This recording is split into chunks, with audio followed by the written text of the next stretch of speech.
We got to be skilled at tracking trends. We got to be watching what's going on out there in terms of consumer sentiment, in terms of the dynamic of the marketplace. And as we spot the trends, identify the trends, then we must become skilled at tracking the trends and then strategizing as a result of the trends so that we can capitalize on them rather than become victims of them.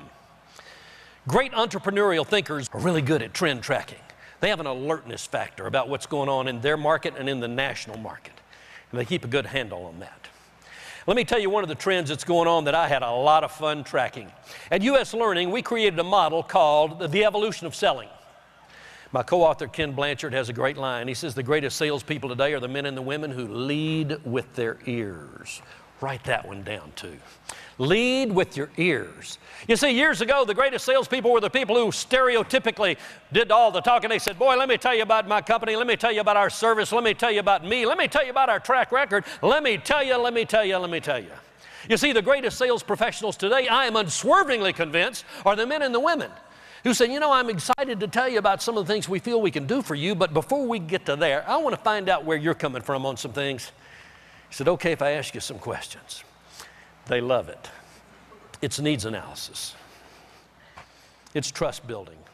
You see, I am convinced that the very successful entrepreneurial thinkers in business today are becoming rapidly aware of the fact that trust and stress are inversely proportional in business relationships.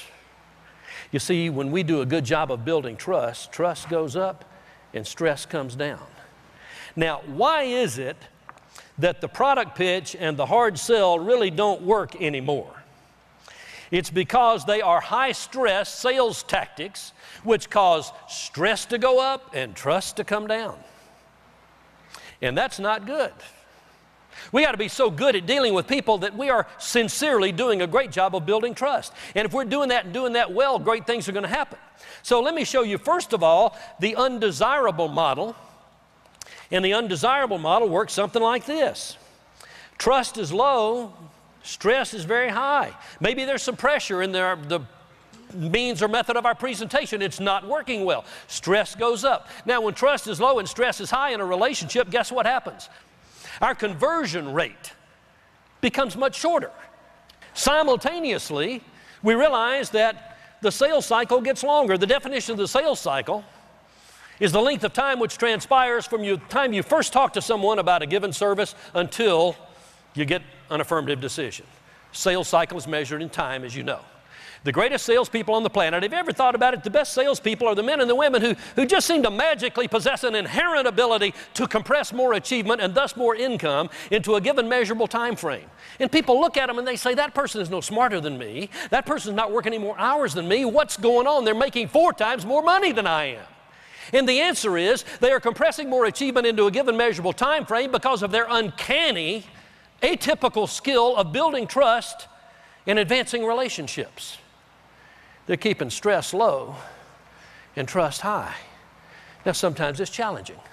How many of you ever have to deal with a weirdo? Okay? What's a weirdo? Somebody who's different from you, right? How many of you even happen to be sitting next to a weirdo this morning? Anyone at all? Okay. How many of you at this point are pretty sure you got a speaker on the stage who's a little bit weird today? I'm not going to deny that. You know, we've got a southern comedian from down outside of Memphis. His name's Brother Dave Gardner. Brother Dave had a great line. He thought he was being funny, but I thought this was deep psychology. He said, what we've got to remember is everybody's weird once you get to know them. And you know, that's pretty good stuff. Everybody's got their idiosyncrasies, but friends, if there's a communications gap to be closed, it's our job to close that gap, isn't it? Say yes. It's our job to close the gap. We close those gaps, great things happen.